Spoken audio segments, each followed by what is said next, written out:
እስኪ ማነው 5 ዓመት ሰው ቤት ሰርቶ ባለሀብት የሆነ? የኛ ሰራተኞች ብቻ ናቸው። የመጀመሪያው በአፍሪካ ውስጥ ነው ማወራ።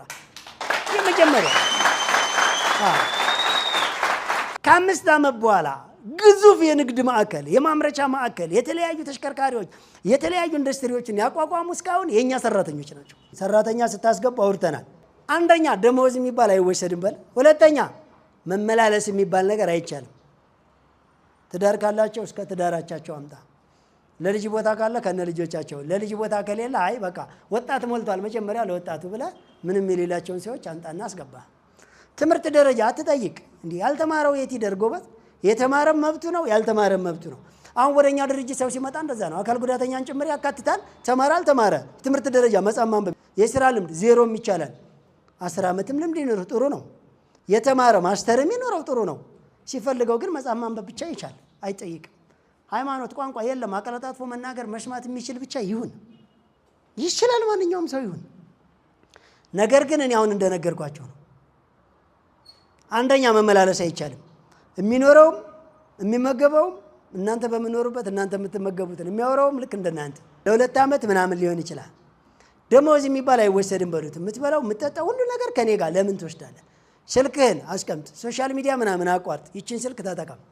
ለምን ካለ ደሞዝህም እውቀትህም ተጠራቅሞ ከ5 ዓመት በኋላ የራስህን ድርጅት ትከፍታለህ። እኔ 5 ዓመት ይረዝምብኛል ካለ እንግዲያው ሚኒመም 2 ዓመት በኋላ የራስህን ድርጅት እንድታቋቁም ሙሉ ወጪን እችላለሁ። ደሞዝ እንዳትወስድ። አንደኛ ደሞዙ እየተቀመጠለት ሲሄድ ሞራል ይኖረዋል፣ ደስ ይለዋል። እንዴት አስቦልኝ ነው ይላል። የምርም አስበህለታል እኮ። በየወር አንተ እየቀለብከው ለራሱ ደሞዙን ብከፍለው በየወር ጨርሶት ይመጣል። መቼም ዓመት ባለሀብት አይሆንም፣ ቦርኮ ነው የሚሆነው። አየናቸው እኮ በደንብ አየናቸው እኮ። እስኪ ማነው 5 ዓመት ሰው ቤት ሰርቶ ባለሀብት የሆነ? የኛ ሰራተኞች ብቻ ናቸው እንዳትጠራጠሩ። የመጀመሪያው በአፍሪካ ውስጥ ነው ማወራ። የመጀመሪያው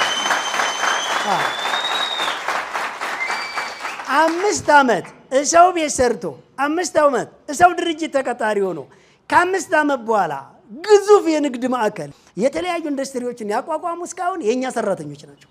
ለምን ካላችሁ ደሞዝ መውሰድ አይቻልም ስላልነው። ደሞዝ ወስዳለሁ ካለ መብትህ ነው። እንግዲያው ስራውን ልቀቅ ስንለው አይ ይላል። ታዲያ በምን ልንቀሳቀስ? ያው ሁሉን ነገር እኛ እንችላለን። ሌላው ልንገራቸው፣ የአጎቴ ልደት፣ የእናቴ ክርስትና፣ የአባቴ ሰደቃ ምናምን ካለ አይቻልም በሉት። ይሄን አምኖ ይግባ። ለምን ለተወሰነ ጊዜ ማህበራዊ ህይወትን ገታ አድርግና መጀመሪያ ስራ ከ5 ዓመት በኋላ የገንዘብና የጊዜ ነፃነት ሲኖር ትዝናናለህ፣ ትሄዳለህ፣ ትውላለህ፣ ታከብራቸዋለህ ከነሱ ጋር ችግር የለውም በሉት። እንደዚህ አይነት ሰራተኛ ካስገባችሁ ብሩ ይጠራቀምለታል። ማናጀር ያስፈልገው፣ ፍጹም ታማኝ ነው። ለምን ታማኝ ሆነ? ሌላ ስልክ አያወራም፣ ከሌላ ሰው ጋር ይውልም፣ ወደ ሌላ ቦታ አይንቀሳቀስም። ለምን ደስተኛ ሆነ? የተካበተ ገንዘብ፣ የተካበተ ልምድ እያሳደገ ነው እናንተ ጋር። ነገ የራሱ ድርጅት ያቋቁማል።